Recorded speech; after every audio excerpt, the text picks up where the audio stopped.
recording now. Hello, everyone. Hello, and welcome to another episode of You, Me, and ICED.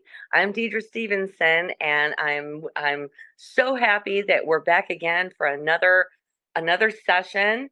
And I have to warn you, these are going to be coming to a close really soon. We're going to close out another season shortly before Christmas comes along. So we only have a few more of these left, sadly. But don't worry, never fear. 2024 will inevitably bring another season of You, Me, and IC because there's always things to talk about in the book world. And I mean, like the topic we were just discussing, behind the scenes, we were talking about what a great time it is to go to a book fair and sit at your table and sell loads of books. And Richard here is from the UK, and they are so lucky to have so many events like that to choose from. Here in the United Arab Emirates, we could have more. Honestly, it would be great if there were more, and maybe they were a little easier to get to and arrange. It would be very, very good. And if the interest in books were even higher, that would be a thing too. So let's hope for the best. But it's so great to be in a place where people really love book fairs. Anyway, so we're all talking about writing today and what it's like to be an independent author. Now, it's not just that we're talking about today. It's independent authors and the fact that they are the future of the publishing industry. Now, that's a controversial thing to say. Not everyone will agree with that statement, but a lot of people might. I mean, we are in a time where anyone and everyone, could in fact write a book. They could get online, they could even create an ebook. A lot of people find it very easy, for example, to come up with concepts for children's books, and illustrations. I mean, AI is making it so easy now, to come up with, pictures even, that you can do this with, and you don't even need to print a book in this case. So it's easier than ever, to make a book independently. Of course, what we do, Richard and I do, are more, novels or even novellas and short stories. That takes a little bit more effort. But even with the advent of AI, even that becomes a bit easier, when you consider that you may even get, say, editing help, through an AI platform or other sorts of online support. I think you use a website called what was it you used? The Nano, what is it, Richard? Nano is really a portal for people who want to improve their writing, and it's like-minded people who get together in April and November and share ideas and encourage each other to produce printed and written works, novels and the like. So yeah, That's that's a great help. fantastic. There's no AI involved in that process. It's purely person to person, but it's a great community for encouragement and support. Oh, yes, and there's loads of support groups like that out there now.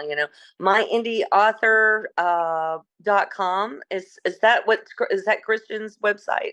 Am I saying Yeah, that right, Lene? I that's think the so. one. I haven't checked it for My a while. Indie Bookshelf. Sorry, it's myindiebookshelf.com.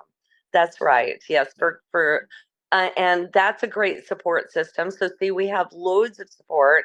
It's easier than ever to be an independent author. And the thing is that what I tell people usually, I don't know if you guys agree with me, but being a writer is a wonderful thing to be. I mean, it's a full-on artist. I mean, you're creating something from your imagination, from your heart, from your ability to spin words and stories out of your mind. But um God, it's like being an actor almost, going to Hollywood and being an actor. You might get a few great roles. You might even get in a play or two. You might get some extra roles in a movie or a TV show. But I mean, let's face it, there's very few that are going to actually get on a movie, an A-list movie and make $1 million, for their role. I mean, we go into it with this knowledge, that may or may not ever happen. We do keep the hope. We keep the hope alive in our minds, right? I mean, all the time, of Oh, yeah. course we do. But we're not going to stop. Even if it doesn't happen, it doesn't mean that we stop trying, right? We get out there. And, the only way that $1 million role happens in book writing is if you publish with one of the big dogs, on the fence. That's what we say in the South, the big dogs on the porch, and those are like Random House and Penguin, Simon and Schuster, someone like that. Smaller print, smaller publishers are just probably not going to get you there. But an independent author is more motivated, to do their own promotions, their own to make it their own independent business. So, I mean, they're oftentimes find success, where there wouldn't have been success otherwise. What do you have to say about that, Richard?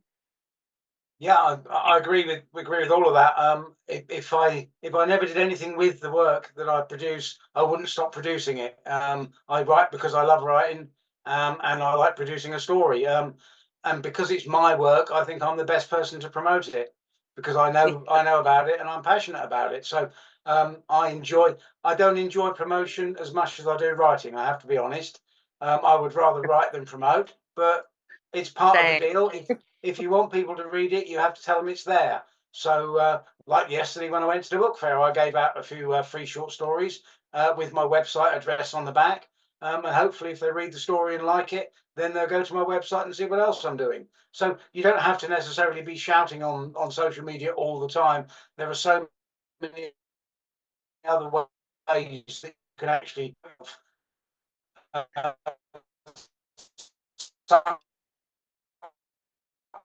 ways. Just but I leave business cards in coffee shops and things. And these days, the big publishers don't spend that much money on marketing anyway. And they're more interested in someone that's got a large social media following than someone that they have to start from scratch with. Exactly.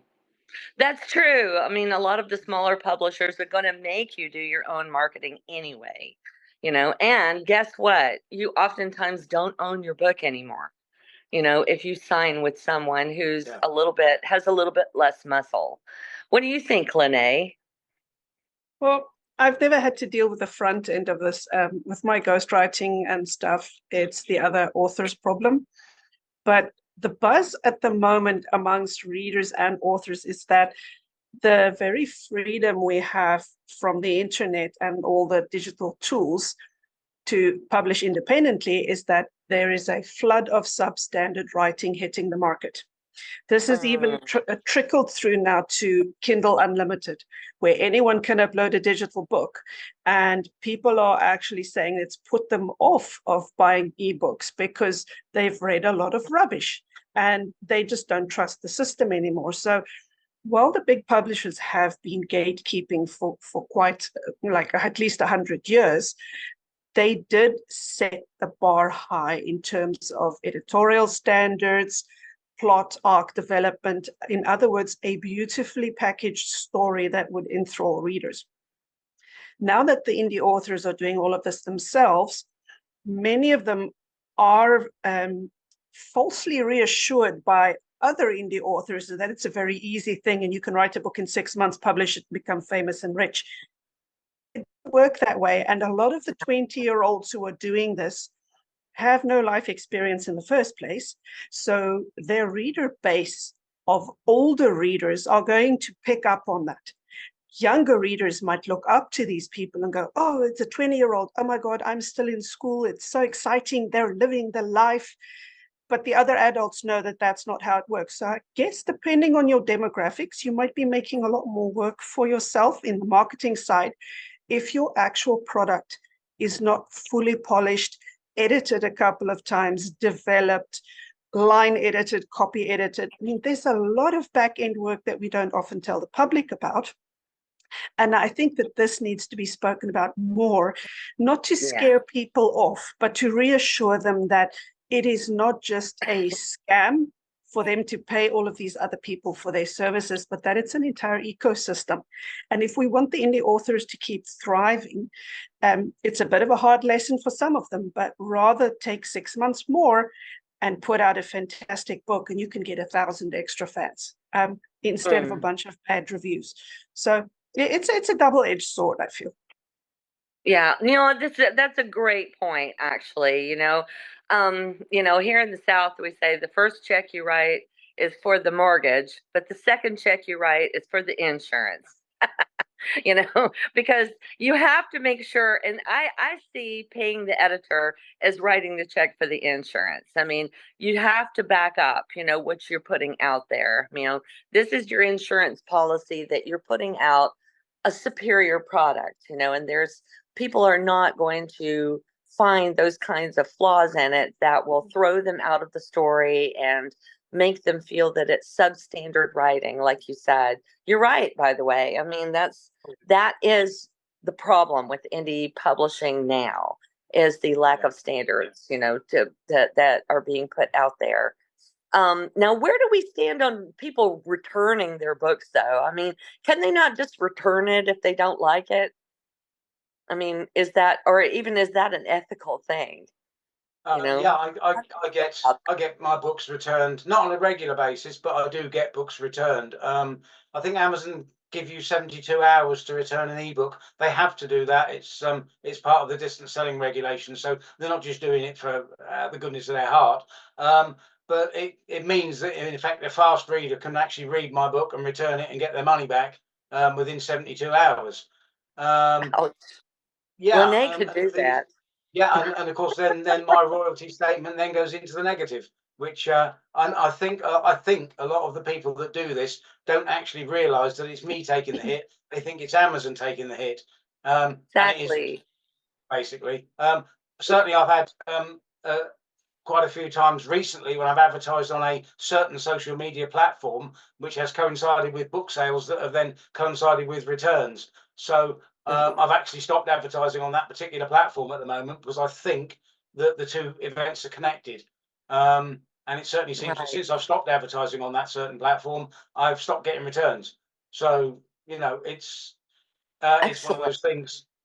You have So to you put up with it. identified the problem. That's great. Yeah. Fair enough. Obviously, I would never say that you haven't got the right to return a book. But personally, if I buy something and don't like it, I don't return it. I just well, there you are. I bought it and I didn't like it. It's only a couple of bucks or whatever, so I'll just wear that one and bear it in mind in future. But some people, I mean, I've been selling books for 99 cents and had them returned. And you think, well, okay, there That's you are. painful. Even to That's hear life. that is painful. Yeah, at least I didn't Horrible. get a bad review as well. That would be sort of rubbing a bit of salt in it. But yeah, it's Yeah. life. Dear God. Certainly, A 99 yeah, cent book review. yeah. I mean, I try to produce a top quality product. I employ an editor, and I make sure that it's read properly by lots of people before it goes live. So I don't think that the problem is necessarily with the quality of the work. I think it stands up to anyone else's work. I guess it's just absolutely. someone that's bought it and didn't like it. But as I said, if that was me, I'd say, oh well, there we are. Put that down to experience. But that's just me. Right. No, I don't think I would have it in me to return an indie author's work ever. I don't think so. I mean, especially being an indie author. Oh, yeah, It's kind of yeah. like doing to others as you would have them doing to you kind of thing. That would never happen. I would not do it even if I didn't like it at all. I would still just I'd eat that money. That's no problem. And I think that I would probably pay more attention to the reviews before I buy my next book. That is how a lot of people shop. So I think that it's to help the authors out. Good reviews are most definitely the way to go because I mean, like let's hope that the substandard books that Lene mentioned are not really going to get praising reviews. I mean, maybe they'll get a few from friends that know them and just want to write something nice, but I mean, surely there's going to be a bad one on there, a critical one that's going to point out something that wasn't everyone's cup of tea, right? Because Yeah. even the best authors in the world, get really bad reviews, and they're very specific about what they didn't like, right? Oh yeah, yeah, yeah. That's fair enough. You don't have to like it. If you're honest, that's fine. I can cope with that. What I Right. don't like is the bad review that doesn't actually say anything, or No, exactly. just reflects something about the writer of the review and not actually about the book itself. Right. Yeah, that's what I Yeah, think. Well, that's just as an true. education for indie writers out there, I've seen this pop up a few times on social media where people are horrified to find their book on Goodreads and they think they've been pirated. It is a review site. It is not a pirate site. So if No. you don't even know that, what are you doing in the indie author business in the first place? You need to have 6 pairs of eyes on everything, learn and learn and learn more, because that kind of question reveals to the world that you are pretty damn clueless about what you're doing. And I'm going to be hard on you Exactly. for this because it shows you are immature, ill prepared, and have most probably also not got a book that's up to scratch or worth reading. And if you want to put Right. your name out there and are happy to be insulted in a public manner, that's on you. But don't come and cry when people write something on Goodreads about your book. The amount of poorly educated writers out there is shocking lately. But that's what happens when you let loose anyone over the age of 5 who thinks they can handle a keyboard and a mouse and they can do Mm, stuff.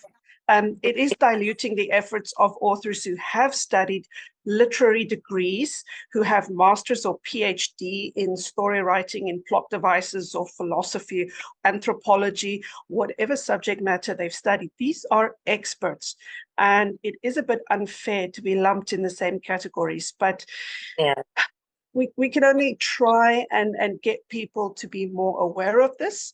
And we say it with love because if you have a good story to tell, we want to help you write it better so that Mhm. your name goes down in the history books as this is the person who made this fantastic story. It might become a cult classic. You don't want it to become a joke for the ages. Unfortunately, No. the internet is forever. So those who published before the 1990s, nothing ever happened when their book disappeared into obscurity, but the world has changed. And you don't want that to come back and bite you later on when you have No. done your research, written a beautiful book, and people say, hey, she wrote another book 15 years ago, but it's absolutely rubbish. So, reputation control and for marketing purposes, give yourself a boost. Don't shoot yourself in the foot, right? Unless you are Exactly. absolutely writing parody and you want to be known as the clown on the internet, there are people who thrive like that, um, then go for that. That's a niche genre. And people understand when they read parody and stuff, it's not serious. Right. But tying into our pseudonyms from last week, you might want to publish your first book under a pseudonym. No, you're absolutely right. And that it's very important, I think, that even indie authors, I would recommend that as well. I mean, whatever you've written in the past, if you have improved and your ability, to write a really great story, and you have improved in your ability to hire good editors or get beta readers, to give you good feedback and that sort of thing, then it probably would be prudent even to go back and rewrite, some of your previous work. I know I'm definitely doing that. I'm working on one right now. The Skinwalker Resurrection. I was not, after the Buchanan Bastards success, I was so happy with that I really wanted to go and get that stain off of my record. I was not happy with the writing. I was not happy with how it presented, and as a former professor, I would probably grade it a C, even myself. It's C plus writing. So I can tell you though, what I've got coming up is definitely an A book. It's most definitely, I'd rate that an A. Absolutely. I don't think anything deserves an A plus. Not really. I had a professor in university like that, and I think I have to agree with them. There isn't anything that deserves an A plus unless it just blows me away. It blows my brains out. What do you guys think? Have you read an A plus book ever? It's so subjective, honestly. I remember I was thinking back on, there was a Facebook question in the one readers group saying, what's the funniest book you've ever read? And my mind went back to in the, I'd say 2001, 2002 or thereabouts. I think the book was called Lucy O'Sullivan is Getting Married.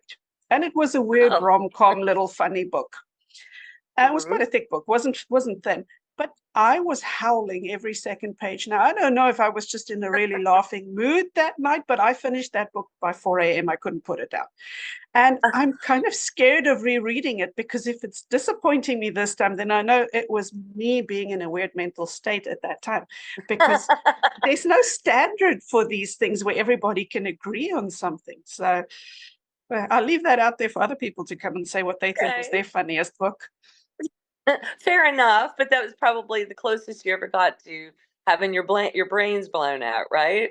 Yeah, it was just so hilarious for the time. The time it was set in was contemporary, and being a young woman of a similar age, and I knew ladies who thought and did the same things. So it was absolutely hilarious. But I think for a male reader, it wouldn't have hit home at all. Terry Pratchett's another one, which there are sometimes I can read the same book and it won't hit me, and then another time I'll be reading it and I'll randomly just be chuckling all day long because I found it funny at the time. So yeah, it is subjective, but the future of the indie publishing is going to depend now on a lot more of these subjective reviews, because there are no publishers pushing for paid reviews. Now, I can't remember the actual name, if it's Kirby or Kingsley or something, which is the review service in America before libraries will actually buy a book. Yes. So indie authors don't have access to that unless they pay a lot of money, which might be worth your while if you're trying to sell in the US market to libraries all over the country. What was that name again? So for people listening? Kirkus. Kirkus. Kirkus. Okay. Yeah, that's Kirkus. it. That's it. Gotcha. So for indie authors in America, that would be extremely useful investment to do.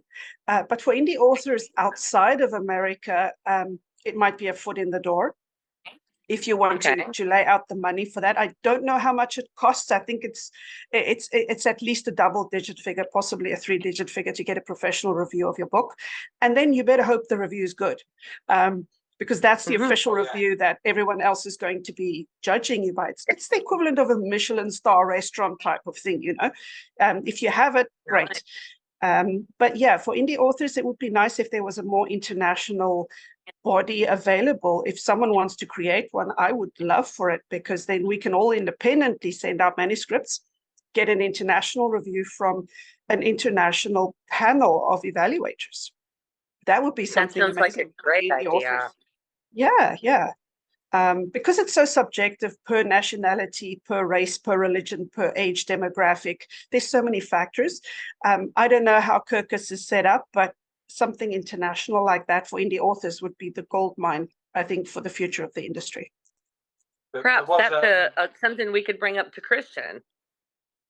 There was a service in the UK called Chill with the Book that ran for a few years and actually closed about a year ago. And they took indie books and then they gave them out to a selected panel. They put them up for offer, basically, and they had three reviews come in, and depending on what they thought, they then gave it either a Premier Award or an award. If it got 2 or 3 good reviews, and if it didn't get any reviews at all, they just forgot it ever existed and didn't publish a bad review about it. So but that finished about a year ago now, unfortunately. And obviously there was a huge waiting list for it. Obviously, I had one on there that got an award, but I can't put any more there now because it doesn't exist anymore. But it's totally random, so you could get 3 awful reviews, but then it would never go public. It only goes public if you get a good award, basically. So it was good in that way, because it meant there was no danger of you of someone telling the world your book was awful on a subjective opinion. Right. Officially. Excellent. Yeah. Well, if we can maybe come up with a list, of helpful places to send off for book reviews, that actually might help a lot of people. So maybe if we put our thinking caps on this week and come up with a list, that would be really Yeah. good. We've got So- about 3 minutes left, but yeah, if anybody wants to add in the comments any review services for international writers, that would be That would fantastic. be so awesome. Yes, please. We would definitely like to help in that regard, because you are right. Reviews are absolutely crucial. And like you said, international reviews, something that would really get out there. But no, well, just to recap though, I think that Lene brought up the best, point here is that, for us to really be the future of publishing, we do have to adhere to certain standards, and that really involves the number one step, of getting a lot of people to read your book, getting a lot of alpha readers, beta readers, to give your book feedback, review it, go through another draft, and then pass it off to a professional editor, someone like Lene here, who can do line editing, who can do developmental editing, and really get that sucker up to standard, so that it's going to pass the mustard everywhere it goes. And it's going to be considered just as, relevant as any book that was published by one of the big dogs on the porch. So that's your goal. You want to look exactly like it's been published by one of them. So that's all the time we have, I suppose, everyone, unless you guys have any closing comments.